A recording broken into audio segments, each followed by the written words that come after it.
आसन है। हाँ, कुरुक्षेत्र में जो आपने कराया था वहाँ वो क्या नाम है, अगोचरी मुद्रा में ऊपर देखना। हाँ। उसके बाद सामने करना, फिर जो स्थिति बताई थी, एक सिंहासन की स्थिति बनाना, दूसरे सिंह गर्जनासन करना।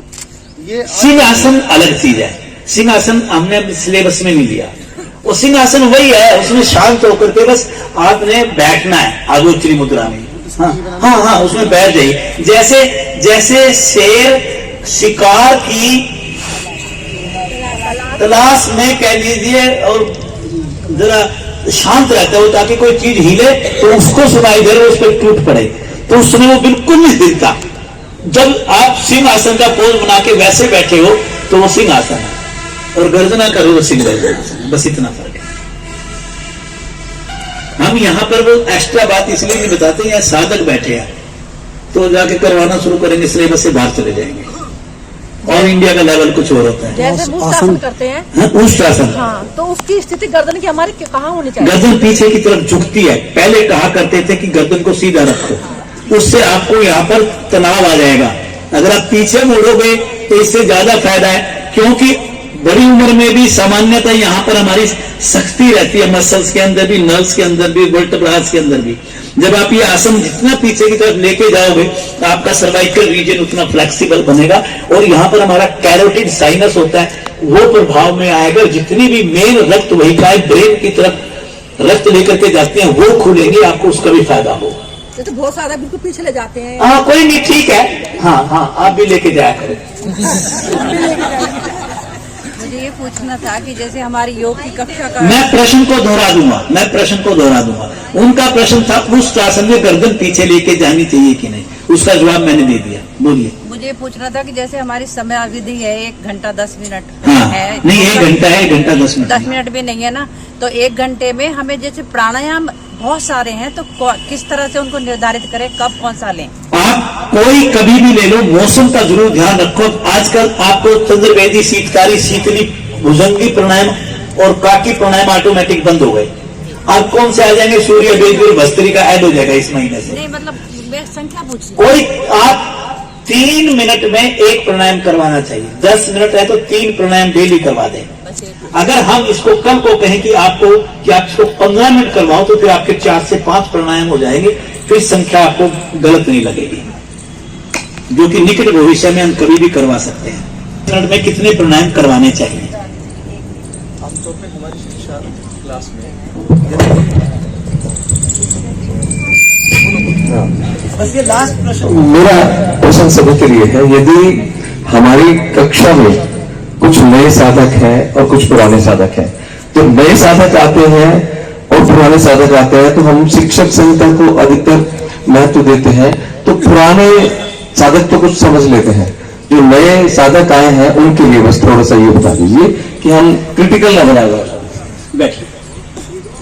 देखिए, जो नया साथ हमारे यहाँ का हम सिखाते हैं गृहस्थियों को। हमारी साधना बड़ी सिंपल है। हम हमेशा कहते हैं डिफिकल्ट आसन उनको, अभी जब भी कोई नया साधक जुड़ता है, केंद्र प्रमुख की ड्यूटी है कि वो केंद्र से पहले या केंद्र के बाद, उससे पहले 10-15 मिनट बात करे। उसकी उम्र, उसका कोई शारीरिक रोग, उसकी कोई परेशानी, उसके वहां पर योग ज्वाइन करने का कारण, उसके कोई पहले से कोई जानकारी है, उसको योग किया नहीं, ये सब पता कर ले। जब पता करके सबसे पहले उसको निषेध बतलाए कि भी तुझे आगे झुकने वाला आसन नहीं करना, तुझे पेट पर प्रेशर डालने वाला आसन नहीं करना, तुझे जो ना घुटनों को मोड़ने वाला आसन नहीं करना, कोई घुटना दर्द वाला आ गया, कोई सर्वाइकल वाला आ गया, तो तुझे किसी भी आसन में गर्दन आगे नहीं लेकर के आनी। ये बेसिक जानकारी उसको दे दो। उसके बाद अगर कोई कठिन आसन कोई आ भी गया तो उसको शुरू में जितना उसको होता है होने दें। आप कोई ऐसा इशारा ना करें कि वो क्षमता से ज्यादा करे। नंबर 2, अगर वो समय से पहले वापस आना चाहता है उसको छूट दे कि उसको आने दें। 15 दिन के बाद मेरा विश्वास ऐसा है, सामान्यता वो बाकी पुराने साधकों की तरह हो जाता है। ये इतनी बड़ी विद्या नहीं है जो हम केंद्रों में करवाते हैं, वो सिंपल चीजें हैं बिल्कुल। 15 दिन में तो हम शिक्षक बना देते हैं सामने वाले को। वो एक बार हिम्मत करके आए तो सही हमारे पास। ठीक है जी, मैं अपनी बात को यही पूरा कर दूं। भाषा तो सरल ही होनी चाहिए। मेरी कठिन लगी कि सरल लगी? हाँ, बस वो ऐसे बोलेंगे। सर मैं ये पूछना चाह रही हूँ, जो भ्रामरी प्राणायाम है उसमें कई जगह ब्राह्मणी प्राणायाम पर प्रश्न है, मैं दोहरा दूंगा। कई जगह जाते हैं तो कई जगह तो ये वो खेचरी मुद्रा नहीं लगाते। हाँ। और कई जगह ये देखा मैंने हाँ बैठिए, मैं जवाब देता हूँ। ब्राह्मणी प्राणायाम की प्रारंभिक अवस्था बिना खेचरी मुद्रा के की जाती है। परिपक्व साधक उसे खेचरी मुद्रा के साथ करता है। ऐसे जिन प्राणायामों में कुंभक है वो प्राणायाम ज्यादातर बिना कुंभक के प्रारंभिक अवस्था में किए जाते हैं, जैसे भस्त्रिका प्राणायाम है, कपालभाति प्राणायाम है। फिर बाद में जैसे जैसे आपकी परिपक्वता का स्तर होता है तो आप पहले आंतरिक कुंभक या बाह्य कुंभक से करेंगे, और जब और परिपक्वता का स्तर होगा तो उसे विपरीत कुंभक के साथ भी करने लगेंगे। ये आपकी साधना के स्तर के साथ चलती है। पीछे किसी सज्जन ने हाथ उठाया था, अगर जोर से बोल सकते हैं तो ऊंची आवाज में सुना दो मेरे को। एक बात रखना चाहूंगा और एक सवाल है। बात पहली ये है, मैं मेरठ वन कॉलोनी में रिटायर्ड कर्नल बब्बर हूँ। मैं हृदय रोगी हूँ और सबको प्रेरित करने के लिए बताना चाहता हूँ कि पिछले 2 महीने से मैंने ज्वाइन किया है श्री पवन बालियान जी के निर्देश में। और इजेक्शन फ्रैक्शन आप समझेंगे, इजेक्शन फ्रैक्शन होता है जो EEG कराने से पता चलता है। सिर्फ ये बताना चाहता हूँ कि 2 महीने की साधना से मेरा 5% इजेक्शन फ्रैक्शन बढ़ गया है। तालियां हो जाओ जोर से।